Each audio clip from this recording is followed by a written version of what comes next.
உலகத் தமிழ் மக்கள் உங்கள் அனைவருக்கும் எனது அன்பான வணக்கங்கள். என்ன நேயர்களே, கேள்வி பதில் நிகழ்ச்சி 200ஐயும் கடந்து 205வது பகுதியை நாம் நெருங்கி கொண்டிருக்கிறோம். இன்னைக்கு 30ஆம் தேதி 6வது மாதம் 2024 இந்த பதிவேற்றம் நடக்குது. யாரெல்லாம் கேள்வி கேட்டிருக்காங்கன்னு பார்க்கலாம். வழக்கம் போல மணி ஐயா வாழ்த்துக்கள் ஐயா, நன்றி. Super cool. யோகங்கள் 1000. அனுஷம் திருவாதிரை நட்சத்திரம், ஆண். பெண் வந்துட்டு திருவாதிரை. திருமணம் மூலம் இணையலாமா? இருவரும் விவாகரத்தானவர்கள். அதாவதுங்க, ஆண் ராசியிலிருந்து பெண் ராசி 8வது இருக்கலாம். இதே பெண் விருச்சிகமாக இருந்து ஆண் மிதனமாக இருந்தால்தான் பிரச்சனை. சரிங்களா? அதனால நீங்க இரண்டாவது திருமணம் இருவரும் செய்யும் பொழுது மனப்பொருத்தம் இருந்தால் செய்யலாம். கடந்த காலத்தில் உள்ள நிகழ்வுகள் எல்லாம் யோசித்து, ஏன் விவாகரத்துக்கு உண்டான காரணங்களை யோசித்து 2 பேரும் அமர்ந்து நன்கு பேசி ஒரு முடிவெடுத்து திருமணம் செய்யலாம். இருவருடைய எதிர்கால வாழ்க்கைகள் எப்படி இருக்கும் அப்படிங்கிறத என்னுடைய வாட்ஸ்அப் நம்பருக்கு நீங்கள் உங்கள் 2 பேருடைய டேட் ஆஃப் பர்த்து, டைம் இதெல்லாம் அனுப்பி ஒரு அப்பாயின்மெண்ட் ஃபிக்ஸ் பண்ணுங்க. உங்களுக்கு இந்த இரண்டாவது வாழ்க்கை சிறப்பாக்குவதற்கு, சிறப்பான வாழ்க்கை வாழ்வதற்கு என்னுடைய ஆலோசனை உங்களுக்கு பயனுள்ளதாக இருக்கும். அடுத்தது நலம். வாழீஸ்வரி, மிக்க நன்றிங்க சார், வாழ்த்துக்கள். மகள் மருத்துவம் படிக்கிறார். மிதுன லக்கணம், 2ல் குரு உச்சம், 6ல் சந்திரன் கேது. இந்த சந்திரன் கேது தான் ரிசர்ச் ஓரியன்ட். விருச்சிக ராசினாலே மேக்சிமம் செவ்வாய் கிரகத்துக்கு அதிபதி. ஆக மருத்துவத்துறை கரெக்டாக செலக்ட் பண்ணியிருக்கிறீங்க. என்ன ஸ்பெஷலிஸ்ட் ஆகும்? ஆர்த்தோபெட்டிக் எடுக்கலாமா அப்படின்னு கேட்டிருக்கிறீங்க. அது ஒரு பக்கம் அது வாய்ப்பு இருந்தாலும், பொதுவாக ஒரு பெண் குழந்தை, பெண் டாக்டர், அவர் மிதுன லக்கணம், 10ஆம் பாவாதிபதி யாரு? குரு. குரு எங்கே இருக்கு? 2ஆம் இடத்துல உச்சம். குரு யார்? குரு தான் ஜீவராசிகளுக்கு உண்டானது. அப்போ குழந்தைக்கு காரகத்துவம். குழந்தைகள் ஸ்பெஷலிஸ்ட், பீடியாட்ரிக் ஸ்பெஷலிஸ்டாக வரலாம். கைராசியான மருத்துவராக வருவாங்க. வாழ்த்துக்கள். அதே நேரத்தில் நீங்கள் டேட் ஆஃப் பர்த் டைம்லாம் மாரிமுத்து அவர்கள் கொடுத்துருந்தீங்கன்னா இது எல்லாருக்கும் பயனுள்ளதாக ஒரு கிளாஸ் எடுத்துருக்கலாம். சரிங்களா? ஆக நான் இன்னும் விரைவில் அனைத்து டாக்டர்களுக்கும், இளம் டாக்டர்களுக்கு மேலே என்ன படிக்கலாம், ஸ்பெஷலிஸ்ட் ஆகலாம், எல்லாமே 12 கோள்கள், 9 கோள்கள், 12 கட்டங்கள், எல்லாமே இந்த பூமியில் வசிக்கக்கூடிய மானுடத்தை குறித்து ஒரு ஆய்வு. அதில் நீங்கள் என்ன ஸ்பெஷலிஸ்ட்டு, காலபுருஷனை தலையிலிருந்து கால் வரை அதை ஒரு கற்பனை கோடாக வைத்து அதை ஆய்வு செய்யும்பொழுது பொதுவாக மிதுன லக்கணம், விருச்சிக ராசி, கர்ப்பப்பை கோளாறுகள் இருக்கிறதே, முன்னோர்கள் சொன்னது தானே. அதே மாதிரி மிதுன லக்கணக்காரங்களுக்கு, ஆண்களுக்கு மேக்சிமம் அந்த ஸ்டோன் ஃபார்ம் ஆகிறது, கிட்னி ஸ்டோன், அது மாதிரி இருக்கு. எல்லாருக்கும் இருக்காது. நோயினா இப்போ எல்லாருமே உலகம் முழுக்க நோயாளி கிடையாது. நோய் வந்தால் அந்த சம்பந்தப்பட்டது. அது மாதிரி தான் துறை இவர்களுக்கு 10ஆம் பாவாதிபதி குரு 2ஆம் இடத்தில் உச்சம் பெற்றிருக்க பீடியாட்ரிக். அவங்க நல்ல ஒரு குழந்தைகள் ஸ்பெஷலிஸ்டாக மிக வருங்காலத்தில் அற்புதமான சேவைகள் செய்வதற்கு வாய்ப்புகள் உண்டு. அவர் தான் மாரிமுத்தையா தான். வணக்கம் ஐயா, வாழ்க வளமுடன் எல்லாம் சொல்லியிருக்கிறாரு. விமல் சச்சி தேங்க்யூ சார், நன்றி விமல். டேட் ஆஃப் பர்த் டயத்தோட யாரும் கேட்க மாட்டேங்கிறீங்க. Nice explanation sir. உங்கள் ஜாதகத்தின்படி நீங்கள்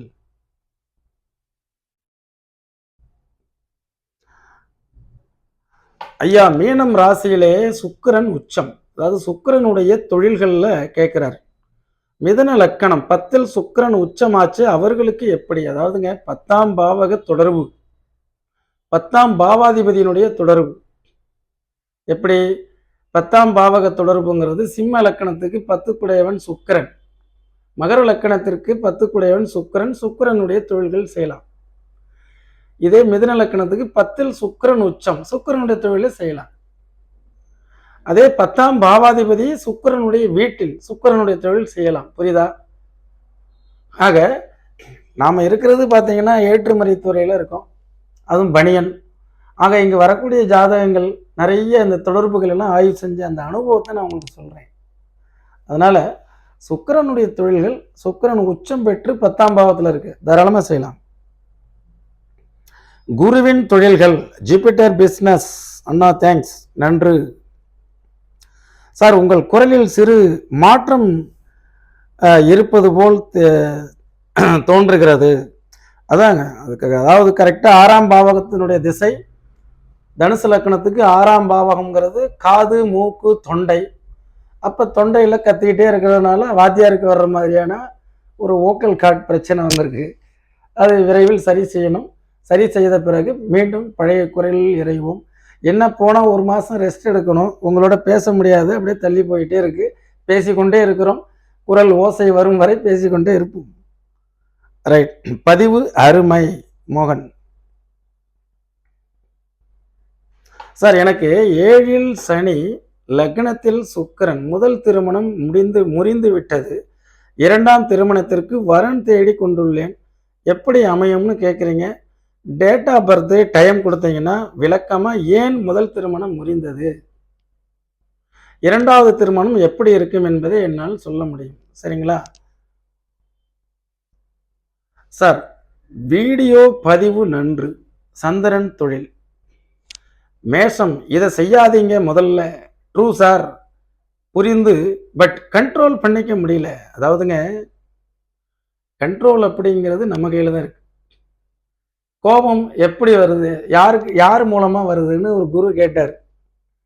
வேலை பார்க்குற பையன் கலரை மாற்றி அடிச்சிட்டாங்க, பிரிண்டிங்கு ஸ்கை ப்ளூ சொன்னேன், நேவி ப்ளூவில் அடித்து வச்சுட்டேன், அப்புறம் கோபம் வராதா சார்? கோபம் முதல்ல அவர் மூலமாக வரலைங்க, கோபம் உங்கள்கிட்ட இருந்து தான் வருது. நீங்கள் அதை முதல்ல சரியாக செய்யலை, அதனால வந்த கோபம். ஆக இப்படி நாம் குணங்களால் வெளிப்படுகிறோம். சாத்வீக குணம், ராட்சச குணம், இப்படிலாம் நிறைய குணங்கள் இருக்கு. அந்த குணங்கள்லாம் கோள்களால் அளவிடப்படுகிறது. லக்னத்தில் செவ்வாய் இருக்கு, கோபம் அதிகமாக வரும். லக்னாதிபதியே செவ்வாய், கோபம் அதிகமாக வரும். மேசராசி செவ்வாய், கோபம் அதிகமாக வரும். வரும் என்பதை நாம் யூகிக்கிறோம். வருவதை தடுப்பதற்கு அப்பியாசங்கள், யோக அப்பியாசங்கள் செய்யுங்க. நம்மளுடைய பிறவி குணத்தையே மாற்ற முடியும். அண்ணா வணக்கம், அருமை. சகிலா பானு, மணிஷ் வாழ்த்துக்கள் சொல்றாரு. ஐயா வணக்கம், வாழ்த்துக்கள், தொடரட்டும் உங்கள் பணி, நன்று. குருவின் தொழில்கள் அனைவரும் வாழ்த்திருக்கிறாங்க, எல்லாருக்கும் வாழ்த்துக்கள், நன்றி. வீரமணி வணக்கம் ஐயா, நன்றி.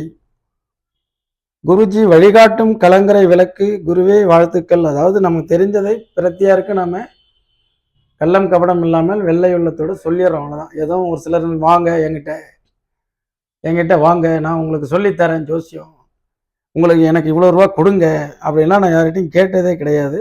அதனால தான் நமக்கு நேரில் வகுப்புகள்லாம் எடுக்கிறதுக்கு நேரம் இல்லாதனால அதை போர்டு போட்டு மக்களுக்கு அப்படியே வெளிச்சமாக்கிட்டோம்னா நீங்கள் கம்பேர் பண்ணி பார்க்கலாம். ஒருத்தர் சொல்கிறார், நீங்கள் வித்தியாசமான ஜோதிடர் அப்படிங்கிறார். வித்தியாசம்னு என்ன இருக்குது? இல்லை, நீங்கள் சொல்கிறது ப்ராக்டிக்கலாகவும் தெரியுது, அதே நேரத்தில் நடக்கிறத சொல்கிறீங்க. சார், எத்தனை நூல்களாக இருந்தாலும் அத்தனை நூல்களில் 300 நூல்களுக்கு மேலே படித்தோம், அதை அப்ளை பண்ணி பார்த்தோம்னா ராங்காக வருது. நூல்கள் எழுதப்பட்ட காலம், எழுதப்பட்ட தேசம், புரியுதுங்களா? அப்பொழுது வாழ்ந்த மனிதர்கள், அவர்களுடைய பழக்க வழக்கங்கள், இது இல்லாமலாம் இன்னைக்கு பாருங்க சேட்டலைட், இன்னைக்கு நான் யூடியூப் டெய்லி, இது ஒரு பிரச்சனை. ஏன்னா என்ன மாதிரியே ஒரு 1000 பேர் ஜோசியர் இருக்காங்கன்னா 1000 பதிவுகளையும் பார்த்தா பைத்தியம் முடிச்சிடும். நமக்கு பிடித்த யாராவது ஒருத்தரை செலக்ட் பண்ணி அவர் என்ன வழி காட்டுறாரு, எப்படி உங்கள் கையை பிடிச்சி அழைச்சிட்டு போகிறாருன்னு பாருங்கள். அந்த ஜோதிடரை விடாதீங்க. அவர் கூட ட்ராவல் பண்ணிங்கன்னா ஒரு 4-5 வருஷம் உங்களை நல்லா ரெடி பண்ணி விட்டுருவார். நாமெல்லாம் அப்போல்லாம் விளம்பரமே கிடையாது. எனக்கு விளம்பரம் என்னுடைய வாடிக்கையாளர்கள் தான். அதனால் இதுக்கு என்ன சொல்ல வரேன்னா, ஜோதிடர்களாக வந்தால் நீங்கள் ப்ராக்டிக்கலாக இந்த மானுடம் இன்றைய காலகட்டத்தில் நவீன கால வளர்ச்சிக்கு தகுந்த மாதிரி விஞ்ஞான ரீதியான இப்போ செல்ஃபோன்லாம் வந்துருச்சு. குழந்தைங்கள்லாம் பாருங்கள், அன்றைக்கெல்லாம் பீடிங் பாட்டில் எடுத்தோம்னா அழும், ஒரு ரப்பர் கழுத்திலே மாட்டி விட்டுருப்பாங்க, அதில் வாயில் வச்சோம்னா அழாது, அதை எடுத்துட்டோம்னா அழுவும். இன்னைக்கு செல்ஃபோனை வந்து கையில் வச்சுட்டு 1.5 வயசு குழந்தை செல்ஃபோனை பிடுங்கினா அழுவுது, கொடுத்துட்டோம்னா சிரிக்குது. அது உணவே தேவையில்லை. அப்போ அந்த மாதிரி நவீன காலத்துக்கு தகுந்த மாதிரி இந்த ஜோதிட பலன்களை எடுத்தீங்கன்னா கிரகங்கள்கிட்ட இருந்து பயப்பட வேண்டியதில்லை. இல்லைன்னா உங்களுக்கு பயமுறுத்திக்கிட்டே இருப்பாங்க இன்னமும் வரக்கூடிய ஜோதிடர்கள்.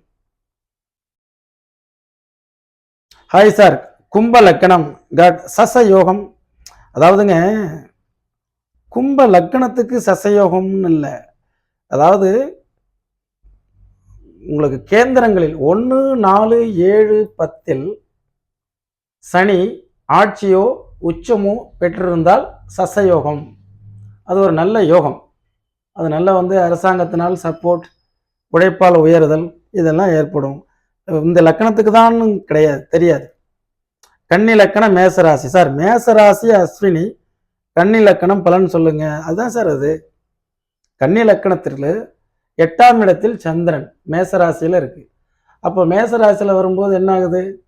டோட்டலாக சந்திரன் 8ஆம் இடத்துல இருக்கும்போது சில முரண்பாடுகள், நாம் நினைக்கிறது ஒன்று நடக்கிறது வேறு, அது மாதிரி இருக்கு. வணக்கம் ஐயா, வாழ்க வளமுடன். முரளிராஜ் அவர் என்ன கேட்குறாருன்னா, ஐயா அனைத்து கிரக படிப்பு என்ன என்பதை தனி வீடியோவாக படிப்புக்கு மட்டும் போடவும். இன்று படிப்பு என்பது உயிர், இதை இந்த கிரகம் இந்த படிப்பு படிக்கலாம் என்று தனி வீடியோ படிப்பு, தனி வீடியோ வேணும் சார். Very good. முரளிராஜனுடைய அந்த கோரிக்கை இனி அடுத்து வரக்கூடியது அதுதான். அதாவது என்ன படிக்கலாம்னு ஏற்கனவே 12 லக்னத்துக்கு போட்டிருக்கேன், போய் பாருங்க. குருவின் படிப்பு, சூரியனின் படிப்பு, அரசாங்கம், மருத்துவம், புரியுதுங்களா, நிர்வாகம், அட்மினிஸ்ட்ரேஷன், நிர்வாகம், அதே மாதிரி ஐஏஎஸ், ஐபிஎஸ், இந்த மாதிரிலாம் வரும். சந்திரனுடைய படிப்பு வேளாண்மை, வேளாண், டிசைனிங், கற்பனை செய்யக்கூடிய விஷயங்கள். செவ்வாயினுடைய படிப்பு மிலிட்ரி, போலீஸ், ஏவியேஷன்ஸ், அதே மாதிரி நிறைய இருக்குது. இதை நம்ம சொல்லிகிட்டே போகலாம். அதை நான் வீடியோவில் உங்களுக்கு விளக்கமாக சொல்கிறேன். அடுத்தது முரளிராஜ் தான் கேட்டிருக்கிறாரு, சார் நீங்கள் செவ்வாய் பயாலஜி படிப்பு சொன்னீங்க, இதேபோல் மற்ற கிரக விளக்கம் தரணும். அதான் காரணம், இன்றைய நிலையில் படிப்பு ஒரு உயிர் சார். தாங்கள் மற்ற ஜோதிடர் போல் இல்லாமல் ஜோதிடத்தில் முக்கிய வழி போக துணையாக இருக்கணும். முடிந்தவரை செஞ்சுக்கிட்டு தானே இருக்கும். Very well and clearly explained. புதனின் தொழில்கள் கிளியராக எக்ஸ்பிளைன் பண்ணுறீங்கிறார். ஒருத்தர் சொல்கிறாரு, வந்து ஏதோ ஒரு குழந்தை பாக்கிய வீடியோன்னு நினைக்கிறேன், சும்மா மேலோட்டமாக சொல்கிறாரு. இவரெல்லாம் ஒரு அறக்குறை ஜோசியர். அதாவது உலகத்தில் எல்லா ஜோதிடருமே அறக்குறை தான். இதில் யாருமே கரை கண்டவரெல்லாம் பிதாமகன் பீஷ்மர்லாம் கிடையாது. அவங்க தெரிஞ்ச வரைக்கும் அவ்வளோதானே போக முடியும். மொத்தம் 360 டிகிரி இருக்குது. அண்ணாந்து பார்த்தோம்னா 360 டிகிரிக்கு வெளியிலையும் இருக்குது. இதே ஒரு சூரியனை மட்டும் பார்க்குறீங்கல்ல, பல சூரியன்கள் இருக்கிறது. வானசாஸ்திரம் படிங்க. அப்போ அதில் நான் அவருக்கு பதில் போட்டிருப்பேன். சரி, அவர் கூடலாம் நம்ம பதில் போடுற அளவுக்கு நம்ம ஸ்டேட்டஸ்க்கு அதுக்கு சம்மந்தமே இல்லை. நாம் இன்னைக்கு பிஹெச்டி பண்ணிகிட்டு இருக்கோம், ரிசர்ச் ஓரியன்ட் அஸ்ட்ராலஜியில். அதனால் சில கமெண்ட்ஸுகள்லாம் வந்து அது அவங்களுக்கே அது புரியல. சரிங்களா? ரைட், முடிந்தவரை கிளியராக சொல்ல பார்ப்போம். கடக லக்கணம் சுய தொழில். கடக லக்கணம் லக்னத்தில் செவ்வாய் உச்சம். ரைட், கடக லக்கணம் லக்கணத்தில் செவ்வாய் எப்படி ஐயா உச்சமாகும்? மகரத்தில் தான் உச்சமாகும். கடகத்தில் செவ்வாய் நீசமாகும். சரிங்களா? குரு நீச்சம். 10ஆம் இடத்தில் புதன் இருந்தால் என்ன பலன் சொல்லுங்க? இவர் என்ன டெஸ்ட் பண்ணுறதுக்காக போட்டிருக்காரு. கடக லக்கணத்தில் செவ்வாய் இருந்தால் அது நீசமாகும் ஐயா.